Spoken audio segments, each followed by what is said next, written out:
निवडणुकीची तारीख जसजशी जवळ येते तसतसे राजकीय पक्षातील आरोप प्रत्यारोपाच्या फैरी तीव्र होत चालल्यात। पाहूयात या आरोप प्रत्यारोपासंदर्भातल्या बातम्या। आता याच्यात अर्धवटपणा काय अर्धवटराव? पहिला 0 मार्क मिळाले। किती?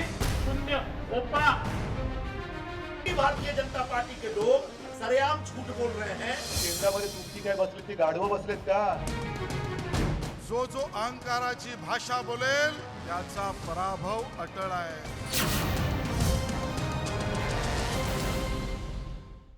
याच्यामध्ये 8 वर्गवारी अशा आहेत की ज्या 8 वर्गवारींमध्ये महानगरपालिकेचं मूल्यमापन त्यांनी केलं आहे। या 8 वर्गवारीपैकी 5 वर्गवारीमध्ये मुंबईला 0 मार्क मिळाले। किती? 0 भोपळा। आणि मग ज्या गोष्टीमध्ये मुंबई महानगरपालिकेला मार्क मिळाले त्या गोष्टी कुठल्या? वॉर्ड कमिटी गठीत करणे, कोणचा तीर मारला, नागरिकांमध्ये जनजागृती करणे, कोणामध्ये केली मला माहित नाही। आमचे किरीट सोमय्या जनजागृती करताना मला दिसतात, इतर तर कोणी दिसतच नाही। आणि मग ऑडिट पब्लिक डोमेन मध्ये उपलब्ध करून देणे। मग मी हे विचार केला की हे कुठलं ऑडिट यांनी पब्लिक डोमेन मध्ये उपलब्ध करून दिलाय, आणि म्हणून मी ऑडिटची माहिती मागवली।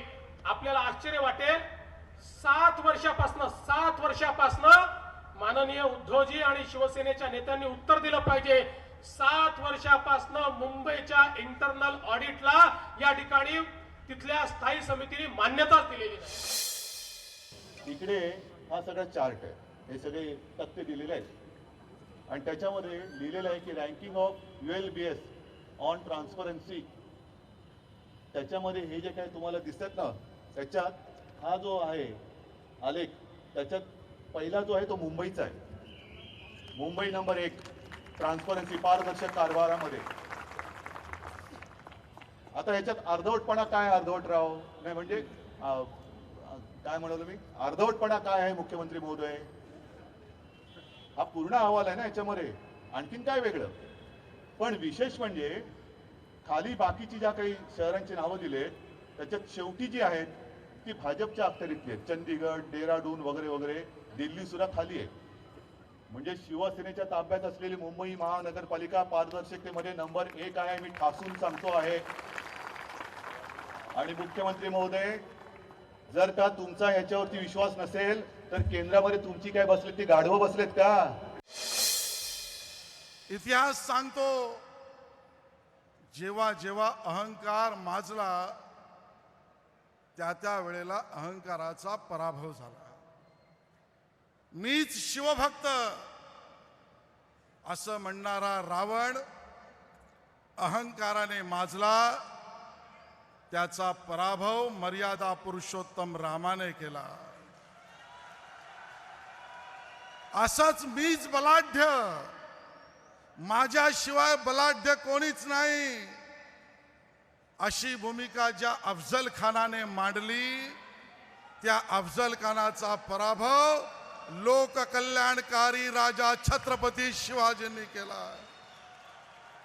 आणि म्हणून हे तर इतिहासातून स्पष्टच आहे, जो अहंकाराची भाषा बोलेल त्याचा पराभव अटळ आहे। तुम्ही किरीट सोमय्यावर बोट दाखवलं आहे ना, किरीट सोमय्या त्याचा परिवारच्या सगळे, उद्धव ठाकरेंनी ठरवावं त्या चार्टर्ड अकाउंटंटला मी दाखवायला तयार आहे। आयुष्यात उद्धव ठाकरे साहेब आयुष्यात 1 पैसाचं मनी लॉन्ड्रिंग केलं नाही, आयुष्यात 1 पैसा पण स्कॅम केला नाही। उद्धव ठाकरेजी, मैं अजी तुम्हाला चॅलेंज आहे आता, किरीट सोमय्या सगळे आपल्या पेपर द्यायला तयार आहेत। राहुल शेवाळेंनी, उद्धव ठाकरेंनी त्यांच्या परिवाराचे सगळे पेपर ते सांगणार त्या चार्टर्ड अकाउंटंटकडे द्या। एक बहुत बड़ा जोक है, चुटकुला है, मजाक है, एक ऐसी लाइन है जिसके ऊपर कायदे से रिएक्ट भी नहीं करना चाहिए।